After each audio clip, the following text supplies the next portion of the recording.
যদি প্রতিদিন খাওয়া সেই বিয়ারটা ধীরে ধীরে শরীরকে এত অস্বাভাবিক করে ফেলবে এমনটা কেউ কল্পনা করতে পারেনি। শুনতে হয়তো অদ্ভুত লাগবে, কিন্তু আজ আমি কোন সিনেমার গল্প বা আপনার সামনে টাইম পাস করছি না। আজ আমি এমন ডার্ক রিলেটিভর কথা বলতে যাচ্ছি জানার পর হয়তো সেই বিয়ার একটু হলেও ভয় পাবেন। এই বিয়ারে এমন একটা অদ্ভুত জিনিস আছে যেটা দেখে ডাক্তাররাও অবাক হয়ে গিয়েছিলেন, এমনকি কেউ কল্পনা করতে পারেনি। আমরা তো সামান্য, এই বিয়ার লাখ লাখ ছেলে মেয়ে আমরা সবাই খেয়ে ফেলি, কিন্তু যখন তুমি বিষয়টা ভালো করে পর্যবেক্ষণ করবে তখন বিষয়টা রহস্যময় হয়ে যায়। তাই আমি নিজেই এটা পরীক্ষা করার জন্য একটু বিয়ারকে একটি কাচের উপরে নিয়ে মাইক্রোস্কোপের নিচে রাখলাম, আর যা দেখলাম সেই জিনিসটা সত্যিই অবাক করার বিষয়। তবে যদি তুমি এদের মধ্যে কাকে সাপোর্ট করবে, ফেরেশতা না শয়তান?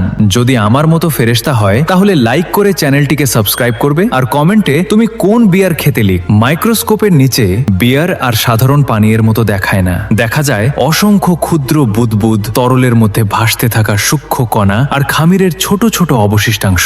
সবকিছু মিলিয়ে দৃশ্যটা যেন এক অদ্ভুত ক্ষুদ্র জগতের মতো লাগে, যেখানে প্রতিটি বিন্দু নিজস্ব এক রহস্য লুকিয়ে রেখেছে। তবে অতিরিক্ত বিয়ার পান শরীরের জন্য ক্ষতিকর হতে পারে। এটি লিভারের ওপর চাপ সৃষ্টি করতে পারে, ঘুমের স্বাভাবিক ছন্দ নষ্ট করতে পারে এবং দীর্ঘমেয়াদে বিভিন্ন স্বাস্থ্য সমস্যার ঝুঁকি বাড়াতে পারে। তাই এ ধরনের পানীয় থেকে দূরে থাকাই স্বাস্থ্যের জন্য ভালো।